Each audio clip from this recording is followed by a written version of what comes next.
It's a little preachy, and here's the thing. I can't do it because I'm married, and frankly, I'm afraid of my wife, and she told me I can't do it. I'm not afraid of my wife because she's necessarily tougher than me, although she's one of those women who's like kind of buff and likes to work out, and I'm a little more buffet. I like to eat out, so, you know, the difference is there. Hey, but opposites attract, so it's awesome.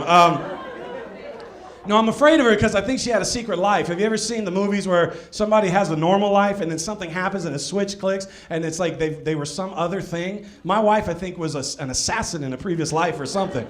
I came in the house the other day to let her know there was a rattlesnake in our front yard. And I told her, I said, there's a rattlesnake in the front yard. And her eyes like went weird as she ran into the garage. And I hear this banging around as she comes back out with a mop that she had modified into a weapon. She had pulled the handle or the head of it off, and it was just an upside down triangle on a piece of steak. I said, what are you gonna do? She said, I'm gonna go kill this snake. I said, you can't go kill a snake. That's a rattlesnake. That's dangerous. That wouldn't be good. She grabs a flashlight and says, here, Nancy, come hold the light.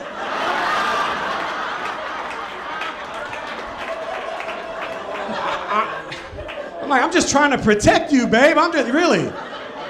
So I go out there, and I'm holding the light, and I'm like Michael J. Fox. I'm just like, was that too soon? It's too soon. No, it's too soon. Yeah, it's okay to make fun of fat people, but don't you get on Michael J. You leave Alex P. Keaton alone, but you talk about them fat people. All right, so I'm holding the light, and the snake, right in the middle of the snake's mouth was a mouse. It was just in the middle of eating, which is the only reason why it hadn't killed both of us. And I said, what are you going to do? She said, I'm going to drop this thing down, and I'm going to kill the snake. And I said, all right, Rambo. What happens if the snake doesn't die? She said, oh, that's a good point. She reaches into her pocket. She grabs what I can only describe as part machete, part switchblade. I said, what are you going to do with that? I said, where'd you get that? She said, I got it from my dad. When? When I started dating you. So my wife takes 3 quick breaths and just drops the hammer on this snake, and it doesn't die. It folds up, the mouth opens up, the mouse backs out, says thanks, and leaves. And my wife pulls out the machete and begins to cut the head of the snake off.